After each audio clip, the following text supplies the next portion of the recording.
There is growing support for QAnon groups on Facebook. That's according to a new internal investigation.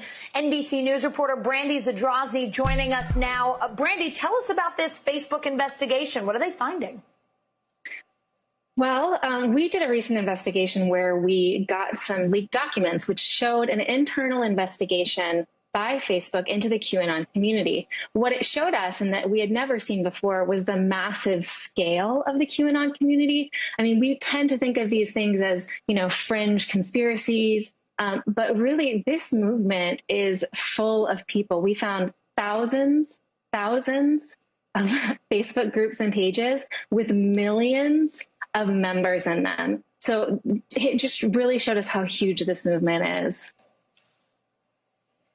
So what is Facebook doing to stop the spread of misinformation from QAnon groups? What is sort of the action that they're taking here now that they've discovered this?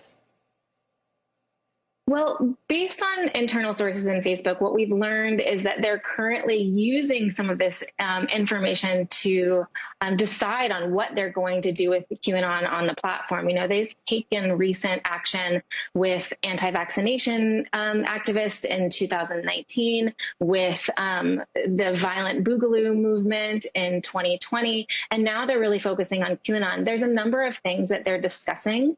One of those is a total ban, but that's very, very difficult and probably politically not so smart in terms of the censorship conversation that is surrounding these groups. So what is more likely to happen is what we saw with anti-vaccination in 2019, which is really a restriction of the movement's growth. And so they would restrict, let's say, advertisements from QAnon or about QAnon. Currently, they accept those. There are 185 QAnon advertisements accepted by Facebook in the last 30 days. So they do that. They might not recommend them to you, which they currently do. They might not show them in the search results, which they currently do. So those are all actions that they might take. But so far, we just don't know. Brandy, you mentioned politics. Some politicians are supporting QAnon. Tell us about that. Yes, we have, I think it's 70 QAnon congressional candidates so far this year. Wow is right. Again, this is not a fringe conspiracy anymore.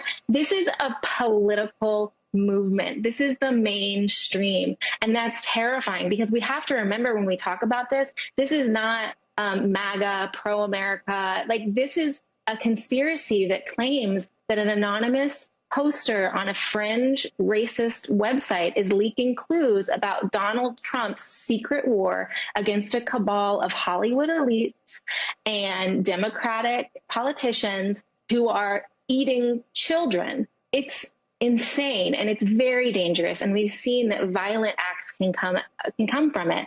And these, it's widespread, as we just said. And, like you alluded to, 70 congressional candidates, 19 of them are on the ballot this November. Right now, there's a candidate that's having a runoff in Georgia, and she is a pretty favored congressional candidate. So there is a really good chance that we are going to see a QAnon congressperson.